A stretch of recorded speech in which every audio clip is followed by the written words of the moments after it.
Issam Ikramawi has been at the talks in Munich, and we can join him now. Issam, what in this agreement gives cause, if anything, for some optimism that it can go further than other attempts at cessations have before? Secretary Kerry explained in the press conference, which was at the end of a very lengthy session, that the aim is to create a consensus amongst the various participants in the conference in order to put pressure on the various Syrian groups and the Syrian regime to stop the fighting and allow for humanitarian aid.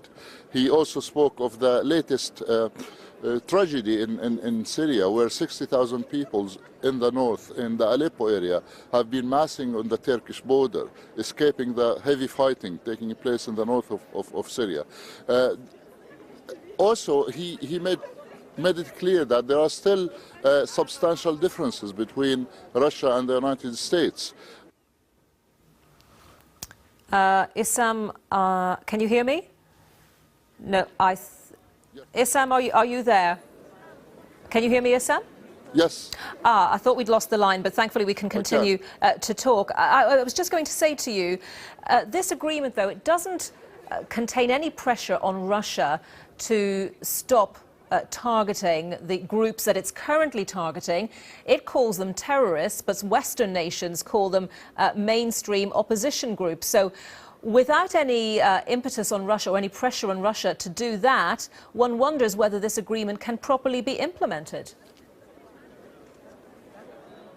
That's correct. We put this question to Mr. Lavrov, the Russian foreign minister, and he said Russia will continue targeting terrorist groups like IS and Jabhat al-Nusra and others. He made sure to say others, which means that the Russian operation will continue against these groups, which are deemed terrorist groups by Russia, but not necessarily by the West.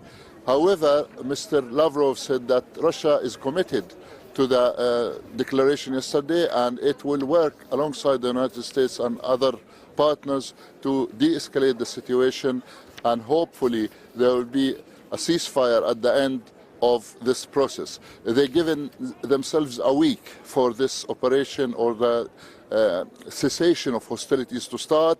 Earlier in the day, Russia spoke about a 3-week window, but in the press conference they spoke about 7 days, which is important. I think there was some kind of compromise between the two sides.